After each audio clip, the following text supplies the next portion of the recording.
नमस्कार, आप देख रहे हैं न्यूज विंग। दिन भर की बड़ी खबरों के साथ मैं हूं कीर्ति तिवारी। खबरों की शुरुआत करते हैं। झारखंड कांग्रेस कमेटी के तत्वाधान में विशेष सदस्यता अभियान को लेकर प्रेस क्लब में बैठक का आयोजन किया गया। इस बैठक में दिल्ली से आए हुए 2 सदस्यता प्रभारी के साथ झारखंड कांग्रेस प्रदेश अध्यक्ष राजेश ठाकुर, कांग्रेस विधायक दल के नेता आलमगीर आलम, कार्यकारी अध्यक्ष बंधु तिर्की, शहजादा अनवर सभी जिले के प्रभारी मौजूद थे।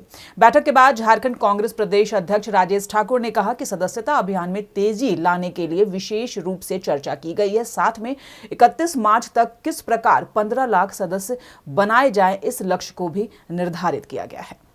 वहीं हाल ही में कांग्रेस में पूर्व प्रदेश अध्यक्ष सुखदेव भगत एवं प्रदीप बलमुचु के शामिल होने और प्रदेश कोऑर्डिनेशन कमेटी के गठन के बाद अब कांग्रेस में सदस्यता अभियान तेज करने की कोशिश जो है वो शुरू हो चुकी है। प्रदेश कांग्रेस अध्यक्ष ने संगठन के विस्तारीकरण और प्रभारियों द्वारा दिए जाने वाले टिप्स से पार्टी को मजबूती दिलाने की बात कही है। वहीं संगठन के मैनिफेस्टो और विभिन्न मुद्दों पर झारखंड कांग्रेस के विधायक राहुल गांधी से मुलाकात करेंगे। कयास यह भी लगाए जा रहे हैं कि इस मुलाकात के बाद झारखंड में पंचायत चुनाव पर भी चर्चा हो सकती है। वहीं बात करेंगे आजसू पार्टी की। आजसू पार्टी ने आज रांची स्थित अपने केंद्रीय कार्यालय से जन संग्रह धन संग्रह कार्यक्रम की शुरुआत की है। कार्यक्रम के दौरान कई नए चेहरों ने पार्टी की सदस्यता ग्रहण की है। कार्यक्रम के दौरान कई सदस्य ऑनलाइन भी कार्यक्रम से जुड़े नजर आए। मौके पर पार्टी के केंद्रीय अध्यक्ष सुदेश महतो ने कहा कि इस कार्यक्रम का मूल उद्देश्य पार्टी में राज्य के वैसे लोगों की भागीदारी को सुनिश्चित करना है जो राज्य और देश हित में अपना योगदान देना चाहते हैं। कार्यक्रम को संबोधित करते हुए सांसद चंद्र प्रकाश चौधरी ने कहा कि राज्य के सभी जिलों से पार्टी में बड़ी संख्या में युवा और बुद्धिजीवी आज शामिल हुए हैं, जिससे पार्टी और भी मजबूत होगी। पार्टी उन सभी झारखंड के लिए हित सोचने वाले, झारखंड के लिए काम करने वाले लोगों के विचारों का सम्मान करती है, उनका आदर करती है और समावेश करती है। उन विचारों का समावेश का भी निश्चय हम सभी लोगों ने लिया है। क्योंकि झारखंड किसी की एकल प्रॉपर्टी हो नहीं सकती। किसी एक सोच से कोई देश, राज्य या घर भी नहीं चलता है। तो इसलिए ज़्यादा जरूरी है कि झारखंड के लिए ऐसे सोचने वाले लोगों को एक पटल पर लाना, उन्हें काम करने और नेतृत्व देने का मौका देना, और इसी की तैयारी हम सब कर रहे हैं।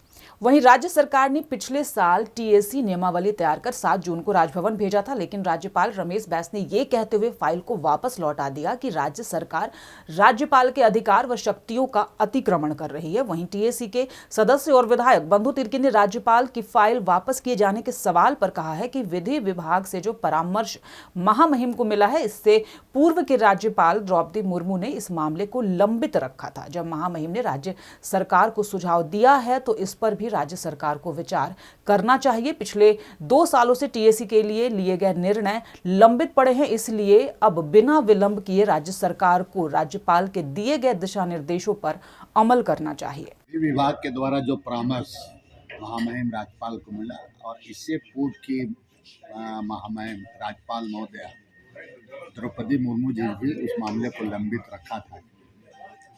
अभी जब महामहिम राज्यपाल महोदय जब ये सुझाव राज्य सरकार को दिया है तो निश्चित रूप से राज्य सरकार को इसको विचार करना चाहिए। ऐसे भी विगत 2 वर्षों में इस तरह होने के कारण जितने भी टीएसी में निर्णय लिए गए हैं अब तक लंबित है। तो इसलिए अब बिना विलंब किए राज्य सरकार को जो महामहिम राज्यपाल का सुझाव है उस पर बिल्कुल अमल करना चाहिए।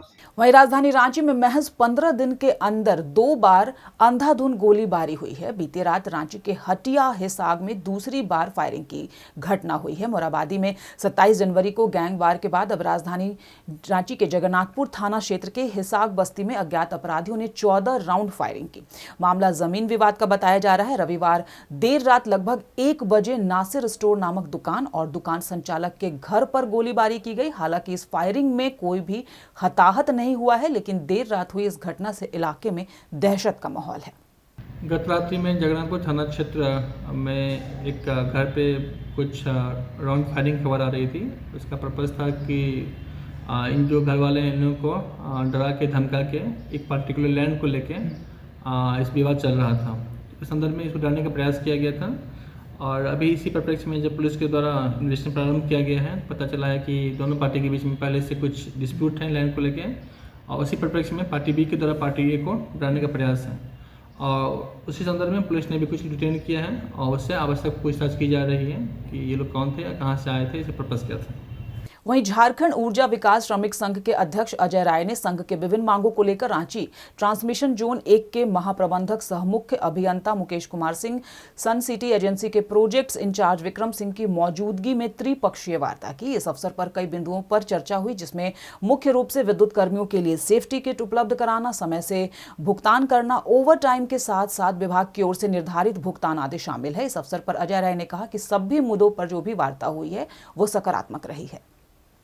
देखिए, ट्रांसमिशन में ये पूरा राज्य स्तरीय प्रॉब्लम है और इन सब चीज़ों को लेकर के आज तो हम लोग रांची जोन के महाप्रबंधक मुकेश बाबू से मिले हैं। मिल करके सारी बातों पर चर्चा हुई है और हमारे जो आईसीएल के लीगल के जो चेयरमैन हैं,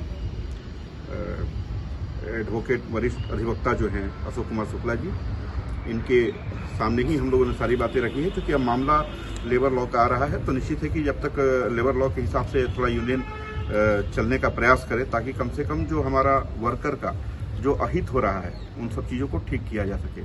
वहीं जमशेदपुर में सामाजिक संस्था लीगल पाइपर ने जमशेदपुर अक्षेस विभाग पर लापरवाही और भ्रष्टाचार करने का आरोप लगाया है। इस संबंध में उन्होंने जिले के उपायुक्त को शिकायत पत्र सौंपा है। इस पर कार्रवाई की मांग की है।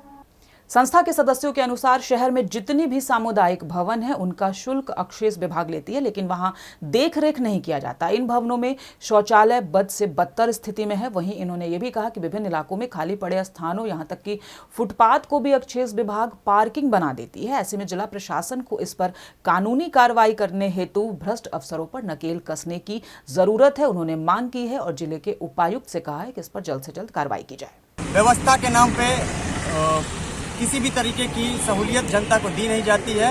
वहाँ पे डीवीसी की बिजली चोरी कराई जाती है जेएनएससी के कर्मचारियों के द्वारा। तो यही सब मांग है। ना किचन का व्यवस्था है, ना वहाँ शौचालय की व्यवस्था है। और जेएनएससी सिर्फ और सिर्फ एक ही एजेंडा है कि भैया हमको वसूली करना है, वो चाहे पार्किंग के नाम पे हो, चाहे अवैध बिल्डिंगों के निर्माण के नाम पे हो, या फिर सामुदायिक भवनों के रसीद काट के उससे पैसे लेने की बात हो। लेकिन जनता को सहूलियत देने की जहां बात आती है वहां जो है कृष्ण कुमार जो है हाथ खड़ा कर देते हैं कि उनकी कायदा कानून नहीं है, कोई नियम नहीं बना हुआ है, कोई निकाय नहीं बना हुआ है। तो हम ये आज डीसी साहब से मांग करने आए हैं कि अविलंब जो है इन हमारे विषयों की जांच हो। वहीं आज आजसू पार्टी के रांची स्थित अपने केंद्रीय कार्यालय में एक कार्यक्रम के दौरान दिवंगत भारत रत्न लता मंगेशकर के सम्मान में 1 मिनट का मौन रखा गया और उन्हें भावभीनी श्रद्धांजलि दी गई। सुदेश महतो ने अपने वक्तव्य में लता जी के निधन को देश के लिए अपूरणीय क्षति बताया है। कार्यक्रम में मौजूद आजसू कार्यकर्ताओं ने लता जी को भावभीनी श्रद्धांजलि दी। तो इस बुलेटिन में फिलहाल इतना ही। खबरों पर अपनी अपडेट और नजर बनाए रखने के लिए देखते रहिए news wing TV.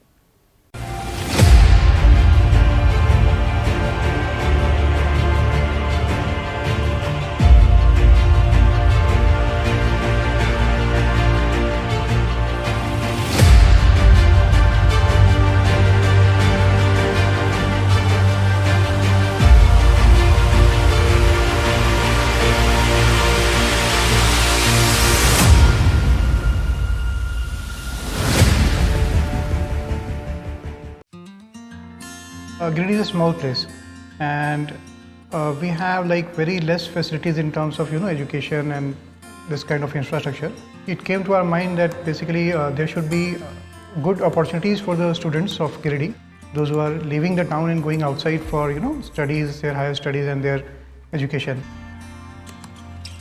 I wanted my son to start with the coding classes, so I researched it online. I got through all the reviews and everything. Then I got in touch with the White Hat representatives, and I was very happy with the progress and all how he was doing. So then I thought that why not to implement it in our school so that all the students are able to learn this thing. I started coding because we can make our thoughts real. We can interact with the computer. White Hat Junior is helping me to create a web browser. And I think on this part, White Hat is actually leading, on this coding platform. It is definitely a very good platform and one should implement in every school.